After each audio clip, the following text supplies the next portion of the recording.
हिंदू मुसलमान कौन करता है? रेवंत भी आरएसएस पर आरोप लगता है। रेवंत रेड्डी खड़ा होके बोलता है कि मुसलमान वर्सेस कांग्रेस, कांग्रेस मतलब मुसलमान। जो प्रधानमंत्री थे मनमोहन सिंह, वो यासीन मलिक को प्रधानमंत्री कार्यालय में बुलाकर सम्मानित करते हैं। मल्लिकार्जुन खड़गे बोलते हैं कि भैया नमाज छोड़ के पहले बीजेपी और आरएसएस को मारो, खत्म करो। ये लोग हिंदू मुसलमान कर रहे हैं, या फिर ये जो बोल रहा है कि भैया शौचालय दोनों को मिलना चाहिए, राशन हिंदू मुसलमान दोनों को मिलना चाहिए, घर हिंदू मुसलमान दोनों के घर आना चाहिए, उज्ज्वला योजना में जो गैस सिलेंडर है वो हिंदू मुसलमान दोनों को बनना चाहिए, जो लाडली बहना योजना है उसमें हिंदू मुसलमान सबको पैसे मिलने चाहिए। बीजेपी तो हिंदू मुसलमान दोनों के लिए कर रही है, कांग्रेस मुसलमान मुसलमान करती थी, वो चीज अब हो नहीं रहा तो इनको दिक्कत हो रही है। वो भी सबके लिए करते हैं। वो तो देखा हमने बंगाल में ही देखा अभी कैसे 5700 करोड़ रुपए मदरसों के लिए दे दिया ममता बनर्जी ने। जैसे घर की खेती थी, विद्यालयों के लिए दी है, गुरुकुलों के लिए दी है। और जिस अभी थोड़े दिन में रुक जाइए, अभी आप सुनते थे विपक्षियों द्वारा कि भैया लाल किला बेच दिया, रेल बेच दिया, LIC बेच दिया अडानी को।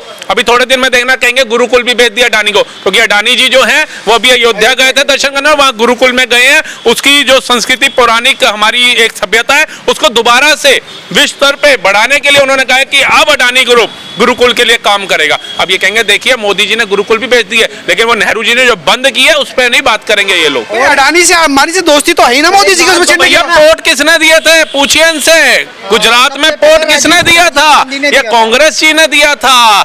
66,000 करोड़ रुपया गहलोत सरकार ने लिया कांग्रेस की, राजस्थान में क्यों लिया? 100 करोड़ तेलंगाना में लिया। पैसा लेने के लिए अडानी से ठीक हो जाते हो तुम लोग, फोटोएं खिंचवाने के लिए ठीक हो जाते हो, डिनर करने के लिए तुम ठीक हो जाते हो, और वैसे भारत में कहते हो कि ये नासूर है। आप बताइए कितनी नौकरियां प्रोवाइड कर सकते हैं राहुल गांधी जी? ये तो खुद हमारे टैक्स पैसे पे एम्प्लॉय रख करके बैठे हुए हैं। प्रधानमंत्री बनने दो ना सर इनको राहुल जी को देश ही नौकर बना देंगे, ये पूरा देश गुलाम बना देंगे। अंग्रेजों का एक बार गुलाम था, अब ये इटली वालों का गुलाम हो जाएगा भारत।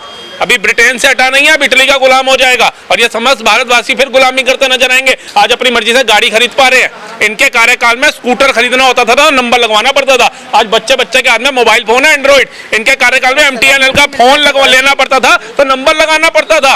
आज घर में फोन आ जाता है, करो DSC नंबर आ गया, आपके सिलेंडर सुबह घर पहुंच जाता है। इनके में तो पीछे सिलेंडर छप जाता था, तो अभी भी नहीं मिल रहा ना भाई। भैया सिलेंडर खूब मिल रहे हैं, और सबसे बड़ी बात है गुरुकुल की अभी चर्चा हो रही थी, भाई साहब ने बताया 5300 करोड़ रुपए दे दिए ममता बनर्जी ने।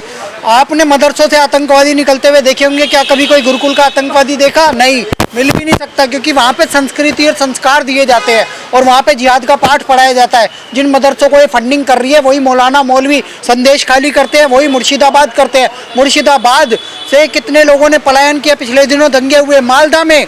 जिन जिहादियों ने जो साजिश करी है, NIA की रिपोर्ट पढ़ी आपने?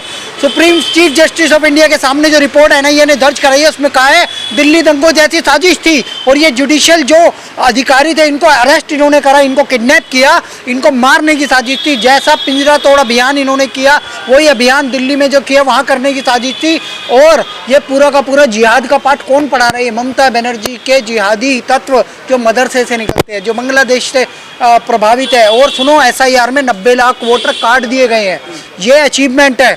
और सबसे बड़ी बात, जिहाद आप कह रहे हैं, तो आरोप लग रहा है कि ममता बनर्जी के वोटर कटवाए जा रहे हैं। भैया 90 लाख, अच्छा ममता बनर्जी का वोट क्यों नहीं कटा? शुभेंदु अधिकारी का वोट क्यों नहीं कटा? हिंदुओं के वोट क्यों नहीं कट रहे? ये बांग्लादेशियों के वोट ही क्यों कट रहे हैं? और सबसे बड़ी बात है SIR प्रक्रिया में इन्होंने कहा था 65 लाख वोट बिहार में कटे, कोई FIR दर्ज कराई? क्या ममता बनर्जी 90 लाख में से किसी एक की भी FIR करवा पाई? कोई फेक अकाउंट नहीं कटा है, सारे के सारे विदेशी है और लुटेरे हैं। बस यही कहना चाहता हूं मैं कि ये लोग बेकार हैं, ठीक है ना? पत्रकार महोदय, मुझे एक बात बताओ, मल्लिकार्जुन खड़गे को या कोई भी कांग्रेस पार्टी को कभी हिंदुओं को भड़काते हुए सुना कि हिंदुओं तुम बीजेपी की खिलाफत करो, हिंदुओं तुम RSS की खिलाफत करो? नहीं सुना होगा, क्योंकि इनको पता है कि हिंदुओं को नहीं बना सकते। लेकिन हर बार धर्म के नाम पर एक ही मजहब चूतिया बना देते हैं। ये मजहब वालों को सोचने की जरूरत है कि कांग्रेस और ये जितने भी विपक्षी पार्टियां हैं वो आपको चूतिया बना रही है। कल भी आप पंचरी बना रहे थे, आज भी आप पंचरी बना रहे हो। तो अगर आपको कोई उभार सकता है तो वो पार्टी उभार सकती है, तो देश के बारे में सोचती हो, जो दोनों धर्म के बारे में सोचती हो, ना कि सिर्फ एक ही धर्म को लेकर चलते रहो, वोट लेते रहो और पंचर बनवाते रहो। वो उनके विकास की बात कर रहे हैं कि वो आप कह रहे हो पंचर बनवाने के लिए विकास करवा तो दिया। पहले साइकिल की पंचर बनाते थे, आज ट्रक की, टायर की और बाइकों की पंचर बना, लेकिन बना पंचर ही रहे। तो समझो, छोटा बड़ा थोड़ा ही है यार। क्यों नहीं होता? क्यों नहीं? ये सब बस हाँ, ये बस बॉलीवुड वाले कह सकते हैं बस। तुम कल भी पंचर ही बना रहे थे, आज भी पंचर ही बना रहे हो। तो अगर आपको विकसित होना है ना, तो ये धार्मिक एंगल थोड़ा सा साइड रखे और देश दुनिया में क्या चल रहा है उसके बारे में भी जानना जरूरी है। ये स्पीशीज बन रहे हैं मजहब वाले, ऐसे थोड़ी है। और उसके बावजूद क्या बना रहे हैं? बायोलॉजिकल वेपन और बम। समझो पत्रकार महोदय, व्हाइट कॉलर होने के बाद भी ये बम ही बनाएंगे। तो भैया भारत की जनता को सोचने की जरूरत है कि अगर कांग्रेस भारत में रह गई तो दोबारा बम धमाकों वाला दौर आ जाएगा। तो अगर बम धमाकों से बचना है, अगर अपने देश को विकसित करना है, तो कांग्रेस को म्यूजियम में भेजो और योगी आदित्यनाथ जी को प्रधानमंत्री पद पे भेजो। योगी आदित्यनाथ को कह रहे हैं कि वो उनको प्रधानमंत्री बनाओ। उत्तर प्रदेश के चुनाव हो रहे, विपक्ष कह रहा वहीं आ रहे घर में। देखिए, योगी आदित्यनाथ जी का प्रधानमंत्री बनना इसलिए जरूरी है, मोदी जी सारे के सारे बातों को सहन कर लेते। उनकी माता जी का अपमान हुआ, क्या बिहार में कोई अरेस्ट हुआ? जिस तरीके का कार्रवाई होनी थी चाहिए थी, हुई क्या? नहीं। लेकिन मोदी जी की माता जी पे अभी मौलाना ने एक ने मोहम्मद राशिद कुछ करके नाम था, सलीम, उसने अरेस्ट भी कर लिया, उसकी लड़ाई भी हो गई। ये गलत है ना, वो लगड़ाते हुए तुड़ाई भी होगी। कोई तरीका, आप कानूनी कार्रवाई कीजिए। आप ये अवैध मारपीट क्यों करेंगे? गौ माता का भी अपमान किया, उनकी माता जी का मांस पकड़ा जाएगा, पाँव के नीचे गोली लगेगी, कितनी गलत बात करी है। अब आप सोचो, हिमंता बिस्वा शर्मा की धर्मपत्नी के बारे में जब शब्द कहा गया, उनसे कहा गया विदेशी नागरिक है, 3 पासपोर्ट है, 52,000 करोड़ 52,000 करोड़ की संपत्ति है। सर मेरे को एक बात बताइए, यही आरोप सेम गौरव गोगोई पे लगा था, उसने कोई एफआईआर क्यों नहीं करवाई? और उन्होंने प्रमाण भी दिए, क्या एफआईआर हुई? हिमंता के खिलाफ नहीं, क्योंकि बात सत्य है, ये पाकिस्तान गया था बॉर्डर के रास्ते से, ये किसी विदेश मंत्रालय से परमिशन नहीं लेके गया था। और आज मल्लिकार्जुन खड़गे कह रहे पासपोर्ट पे हम विदेश मंत्री से जांच करेंगे। अरे भाई, प्रेस वार्ता करने से पहले आपको ये सब करवाना था। बात स्पष्ट है कि अब हिमंता की तरह मोदी जी को अपने एक्शन लेने पड़ेंगे, अब योगी जी की तरह एक्शन लेने पड़ेंगे, नहीं तो योगी जी अब प्रधानमंत्री बनने की तैयारी कर रहे हैं। यही कहना चाहते थे ऋषिकेश जी कि अब योगी आएंगे तभी इन जो विपक्षी के कह रहे मठ में भेजने वाले हैं। हाँ, मठ में तो अखिलेश जी जाएंगे। पता है कहाँ के? ऑस्ट्रेलिया के। देखो, अखिलेश का करियर खत्म है। अखिलेश का आपको पीडीए जोड़ रहे हैं, वो पीडीए अल्पसंख्यक जोड़ के एक ताकत बन रही है। देखिए, ममता जो वहाँ की मायावती है, सबसे बड़ी नेता है जो दलितों की, वो तो भाजपा के साथ खड़ी है। वो तो कह रही है जो हमारा जो शहीद वो दलित स्थल है, वहाँ का पैसा भी ये खा जाते थे समाजवादी पार्टी वाले।